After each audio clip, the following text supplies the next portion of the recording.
A lot of people asking me what is OKR and what is KPI, and they're confused between the OKR and KPI, and they don't know what to use. Before you decide whether you should use OKR or you use KPI, you have to understand the concept of OKR and KPI. So if you're comparing OKR and KPI, in fact, you're not comparing apple to apple. So OKR has its own strengths and weaknesses, and KPI as well. Let's look at what is OKR. OKR is a framework for defining and tracking objectives and their outcomes. This is a structure of OKR. In OKR, for a company, you always have objective. So, for instance, you have one objective, then you have to break into few key results. So, in order to achieve the objective, you define what are the results you need to achieve so that the objective is met. In this example, you have to accelerate broker growth. So you have 4 key results here. So in order for you to measure whether you can achieve the objective, you measure these 4 key results. OKR, in short, usually it is bottom up instead of top down. And in fact, it is implemented in Google and become famous around the world.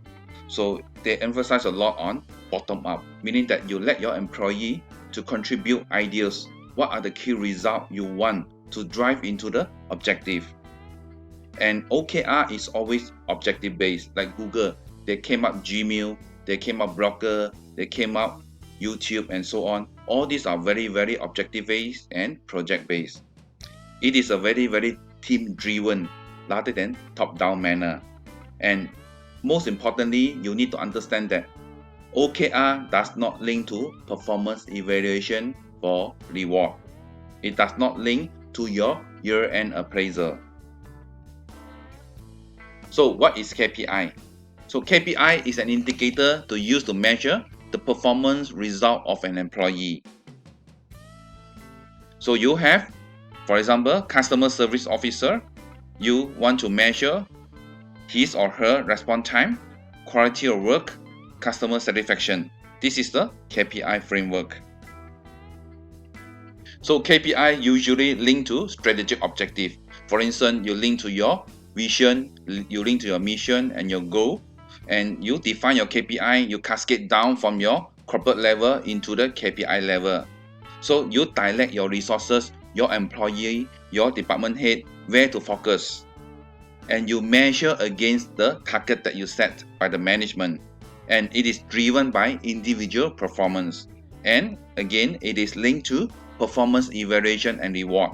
The big difference between the KPI and OKR is that KPI is linked to the performance, where OKR doesn't link. So for OKR and KPI, you look at OKR. OKR always encourage people to set ambitious goals. So if the employee only achieve 60% is okay. But for KPI, you always aim to achieve 100% target. For OKR, it is designed to review regularly, every now and then. But for the traditional KPI, you always been reviewed once a year or twice a year. OKR focus on how you can achieve the objective. What are the results that you want to drive? And KPI always focus on what? Focus on result.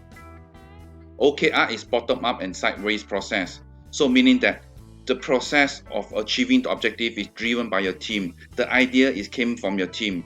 It's bottom up. KPI is top down. It is cascading down from the corporate objective, from the top management down to the HOD and to the employees. OKR does not link to compensation. OKR is by itself is a project. So it does not link to the year-end appraisal and it does not link to the compensation. KPI is linked to the compensation and benefits. So OKR always is a group-based objective. You have a team of people working on a project. For instance, you work on a Gmail project, you work on a YouTube project. This is a project-based. For KPI, it's driven by individual and brighter company objective. OKR does not link to the appraisal and KPI link to the year-end appraisal and review.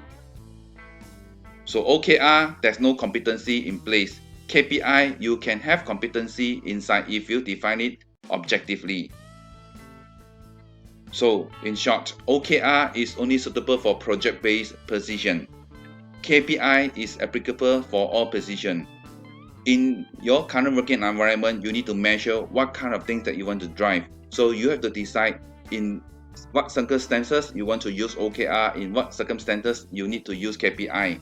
And now the question is, do I use OKR or do I use KPI? So from my past experience, OKR you need a lot of resources because you work on the project. You assign the team to focus on the project and focus on the objective. KPI is very driven by the strategic objective.